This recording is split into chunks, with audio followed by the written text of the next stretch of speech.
What were the technical limitations and crudities in early Bela Lugosi films? Imagine stepping back into the early days of sound in cinema, a time when filmmakers were still figuring out how to make talkies work. This was the era when Bela Lugosi, the iconic actor, was making his mark in horror movies.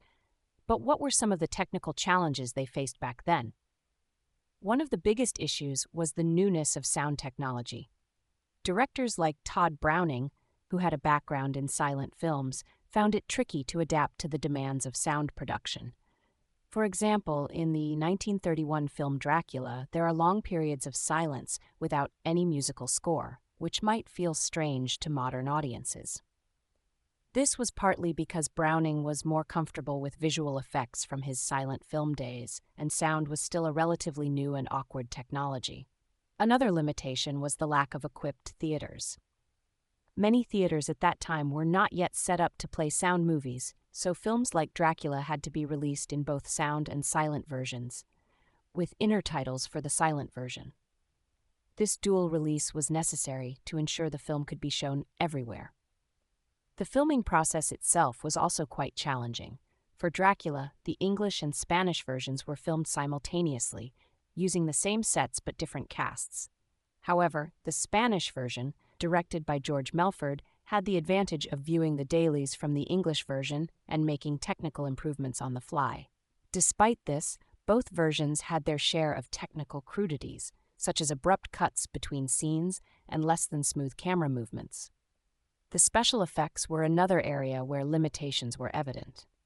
In Dracula, the bats and transformations from man to bat were crudely done and often happened off-camera. You'd hear the sounds of wolves, but you wouldn't see them. These technical shortcomings were fairly common at that early stage of sound motion picture production. Additionally, the editing in these early films was not as polished as what we see today. In Dracula, the editing is described as choppy with abrupt cuts, especially when showing the coffin door opening.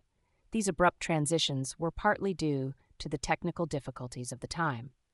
Bela Lugosi's own experiences with these films also highlight some of the challenges. For instance, during the production of another film, Lugosi had to deal with heavy costumes and hot lights, which led to him collapsing on set. This resulted in many of his scenes being performed by a stuntman, which didn't quite match Lugosi's performance style. In summary, the early Bela Lugosi films were marked by technical limitations due to the newness of sound technology, the need for dual releases to accommodate different theaters, crude special effects, and less polished editing techniques. Despite these challenges, these films still managed to create an eerie and haunting atmosphere that captivated audiences.